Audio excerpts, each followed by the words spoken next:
प्रशांत महासागर में टाइफून बावी नामक एक सिस्टम बन रहा है जो कि खास करके ताइवान और चीन के रास्ते से भारत में अपनी गतिविधियां प्रारंभ करेगा।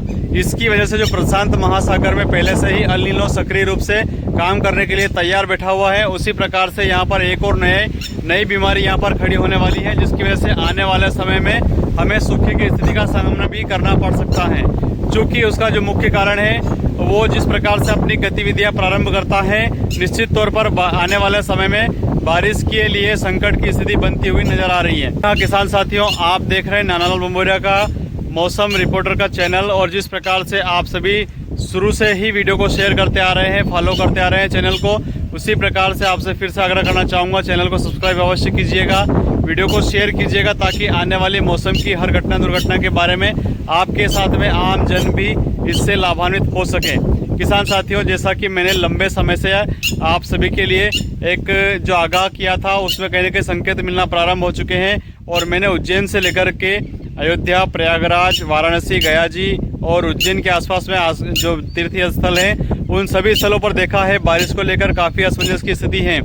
तूफानी बारिश हमें पूरी यात्रा के दौरान कहीं पर भी होती हुई नजर नहीं आई है।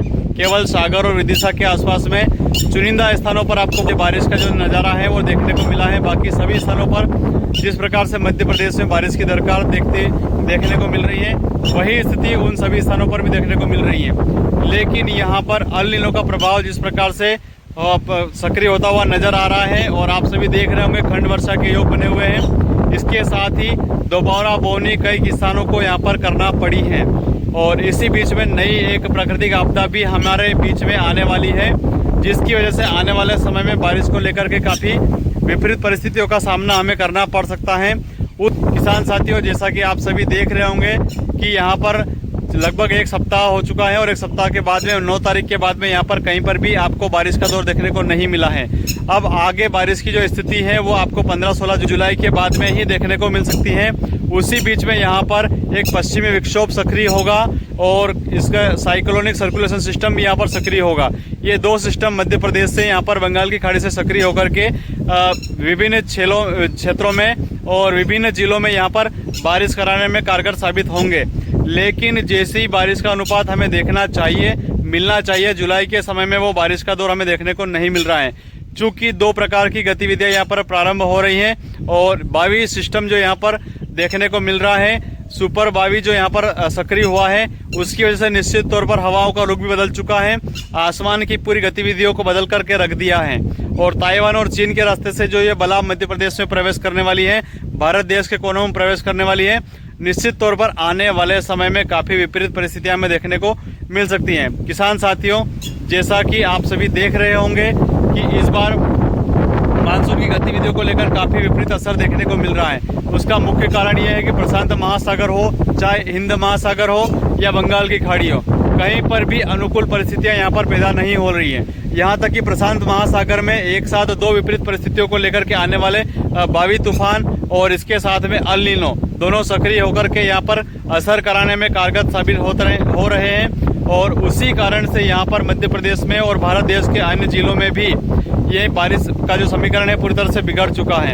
इतने लंबे क्षेत्रफल में अगर हमने देखा है और कहीं पर भी आपको उचित बारिश का नज़ारा देखने को नहीं मिला है, तो निश्चित तौर पर आने वाले समय में विपरीत परिस्थितियों का सामना करना पड़ सकता है। किसान साथियों, जब मैं प्रयागराज से अयोध्या के लिए यात्रा कर रहा था, तो बीच में गंगा नदी भी यहाँ पर आई थी। गंगा नदी वर्तमान में सूखी पड़ी हुई है, जबकि आप देख रहे होंगे जुलाई का आधा महीना बीत चुका है। ऐसे में निश्चित तौर पर नदी नालों में कहीं ना कहीं अच्छा पानी आना चाहिए, और खास करके तेज बहाव के साथ में पानी देखना चाहिए। लेकिन ऐसा कुछ भी यहाँ पर देखने को नहीं मिल रहा है। आप सभी ने देखा होगा, और मैंने वीडियो के माध्यम से आप सभी को नज़ारे वहाँ पर जो है वहाँ के सारे नज़ारे उपलब्ध भी कराए हैं, और इसी बीच में परिस्थितियाँ अनुकूल हमें कहीं पर भी नज़र नहीं आ रही हैं। तो निश्चित तौर पर आने वाले जो समय है वो संकट से भरा हुआ नज़र आ रहा है। इसी बीच में आप सभी से आग्रह करना चाहूँगा, अगर आप खेती बाड़ी का कोई कार्य अगर आपका बाकी है तो निश्चित तौर पर 2 से 3 दिनों में कर लीजिएगा। यहाँ से फिर हल्की बारिश की शुरुआत होगी, और एक सप्ताह तक आपको लगातार रुक रुक कर बारिश का दौर इन क्षेत्रों में देखने को मिल सकता है। इसी बीच में एक और आग्रह करना चाहूँगा, अगर आप खरपतवार नाशक की दवाई का स्प्रे अगर करना चाहते हैं, तो वर्तमान में खेतों में कहीं पर भी नमी नहीं है। इस जो कार्य से आप अभी थोड़ा सा विराम दें, क्योंकि खेतों में नमी नहीं होने की वजह से सीधा उसका जो असर है वो फसल पर भी पड़े, विपरीत असर देखने को मिल सकता है। इसलिए फसल को काफ़ी नुकसान होता हुआ नजर आएगा। और प्रशांत महासागर में जो 2 गतिविधियां यहाँ पर प्रारंभ हो रही हैं, निश्चित तौर पर वो आने वाले समय में बारिश का समीकरण बिगाड़ने में कहीं ना कहीं कारगर साबित होती हुई नजर आएगी।